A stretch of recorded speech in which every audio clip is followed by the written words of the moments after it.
What's happening, guys? My name is Adam, aka Speedy Spectrum, and welcome back to Let's Play Pikmin 2.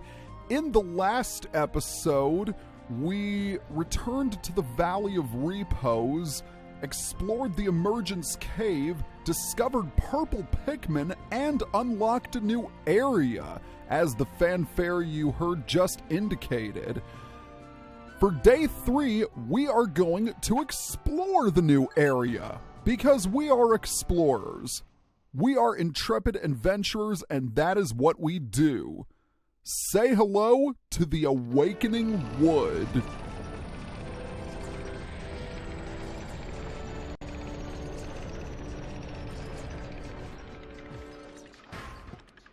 Isn't it amazing?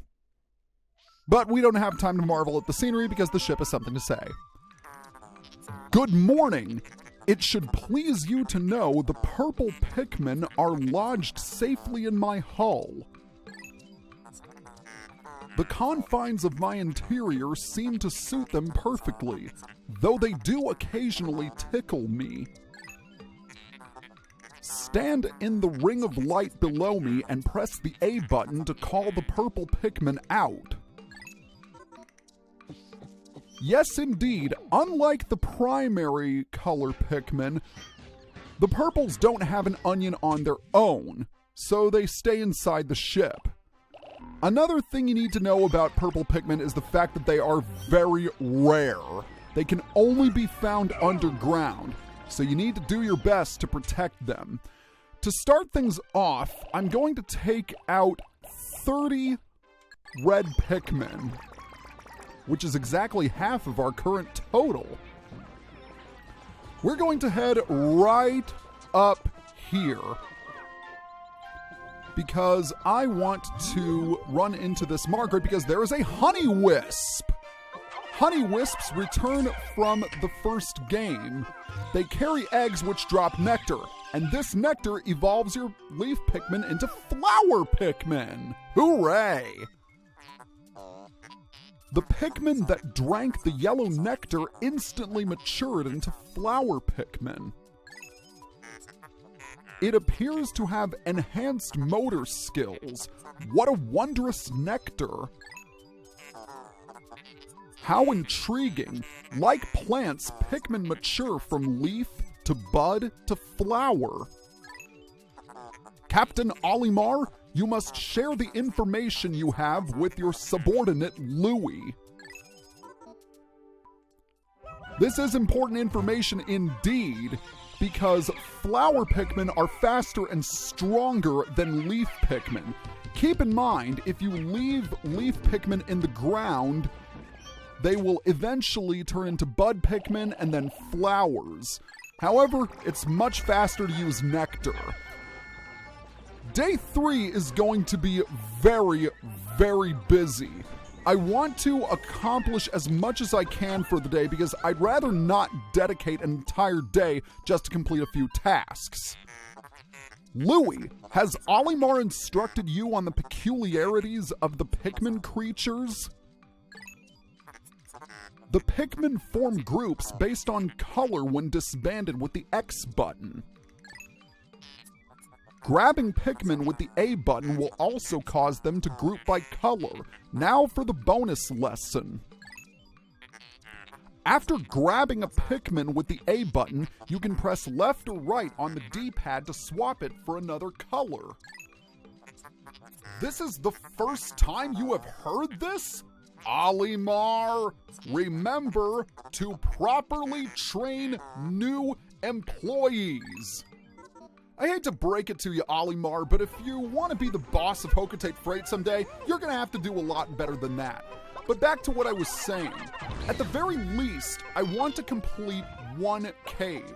If I'm quick enough, I'll be able to complete 2. But as I was saying earlier, I'd rather not dedicate an entire day to finishing 2 or 3 tasks because it just seems like a waste. So I am going to make the most of the time that I have. Now, Olimar's squadron can take care of the wall. As for Louie, he's going to clean up the area. And I'm going to start by grabbing these pellet posies and bringing them back to base. Furthermore, new enemy alert. These are female shear grubs. Female shear grubs are completely harmless and very easily defeated. They can, however, destroy bridges that you have built, but they're not a threat in the slightest. I should also mention that the Awakening Wood is, without question, the best place to raise Pikmin because of the sheer amount of pellet posies, and they'll get even bigger on future days. Speaking of big things, let's take down this red Bulborb with our purples. And because the purples are so powerful, the red Bulborb didn't even get a chance to strike back. Very nice indeed. Okay, I think we're almost done here. So we're going to go ahead and start plucking Pikmin. Now that I think about it, I haven't checked to see how Olimar is doing.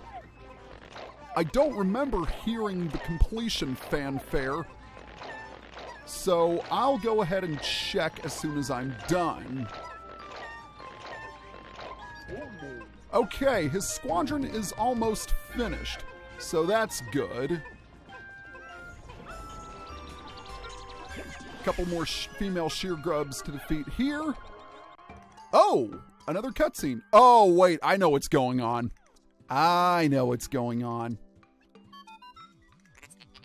Olimar, we have a problem. The onion has ceased ejecting seeds. Is it malfunctioning? Interesting. It now seems the number of life forms within the onion has increased.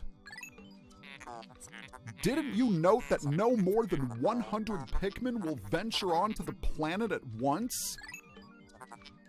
But I currently observe only 95 on the surface. Could there be wild Pikmin somewhere? The answer to that question is yes. The bad news is we can't get to them. But the ship does bring up an interesting point. If at any point you have 100 Pikmin on the field, the maximum amount you can have, mind you, your Pikmin total will still increase, but they'll stay in the onion. Okay, what are we going to do now? I suppose the best option we have, now that we've got a full total of 95 out, is to head on over to this grass, because this grass sometimes contains nectar. And we really need to flower our purples up. Otherwise, they're going to be slowpokes forever, and I don't want that. And this particular patch of grass is being quite generous. Oh, the victory completion fanfare or whatever it is. I just heard it play. Oh, there's another nectar drop. Okay, I don't think I got all my Pikmin flowered. No, I still see 2 leaves left over. Fortunately, there is another way to correct that. Alright, the first thing I'm going to do is I'm going to have Olimar's squadron get to work on these plants. They're burgeoning spiderworts, and they contain some rather special berries. Meanwhile, Louie's group is going to run into this flower where we encounter some new enemies, if you can call them that. These are unmarked spectralids. Unmarked spectralids are butterflies that drop nectar when defeated. They will drop nectar which matches their color. Yes, there is more than one kind of nectar, but we'll get into that a little bit later. For now, let's go ahead and retrieve that treasure on the high ledge, but first, the berries I was talking about. No, they're not treasure. There's something a lot more special. Astounding! This red berry contains an ultra-spicy essence. It does not appear to have any monetary value, but I shall research potential uses for it. Bring me another specimen. So bring another specimen we shall. In fact, we're going to need a grand total of 10 berries in order to unlock their true purpose. Alright, I want to head over here to where this group of flowers is. being sure to avoid the water because there are more unmarked spectralids for us to destroy. If we can reach them, that is. And right now, I am failing miserably. Alright, I wasn't able to get all of them, but I got a pretty good amount. Ah! They've brought it back. Most excellent indeed. Our next treasure is the Sunseed Berry. Yeah, it's a berry and it's got seeds, but I don't know where the sun part comes from. Oh, 10% of debt recovered. Very nice indeed. And it looks like everybody got... Oh, no. Get out of the water. Get out of the water. One thing to know about red and purple Pikmin is they cannot traverse water. But that brings up the question, how are we going to get past the watery areas of the Valley of Repose? Well, we'll have to wait a little bit later until that happens. Alright, so, where are the other berries? That is a very good question. I thought we would see some more berries, or at the very least unlock the true purpose of them. Oh well, I guess that can wait. For now, let's encounter a new enemy, a cloaking burrownit. Cloaking burrownits are armored in the back, yet soft in the front. And they will try and spear your Pikmin with their tongue, but usually you can swarm them before your Pikmin are eaten. Oh, very nice. They decided to respawn after all. Well, this pleases me, because we should be able to unlock the true purpose of the berries very soon. Once we get 10 of them, that is. Alright, let's bring everyone back. Yes, including this berry. Meanwhile, while everyone is bringing back the goods, we're going to introduce ourselves to yet another new enemy. But first, the 10th berry. And that is the true purpose of the red berries. I know, it looks fascinating, doesn't it? Captain Olimar, my research on the red berries you discovered has yielded a powerful potion. Behold, the Ultra Spicy Spray. Although it is untested, I believe it will have spectacular results. Spray it on all your Pikmin by pressing down on the D-pad. When necessary, I can produce 1 bottle of spray from 10 berries. Press the start/pause button to contact me and confirm your berry count. Look at the L button on the radar screen. And thus we discovered the true purpose of the berries. They can be harnessed into sprays. As for what the Ultra Spicy Spray does, that can wait. For now, we need to introduce ourselves to the Creeping Chrysanthemum. The Creeping Chrysanthemum disguises itself as a flower. You can tell it's not real because it's got eyes on its flower petals, I think.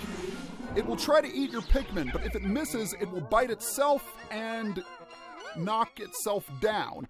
And that is your chance to strike it.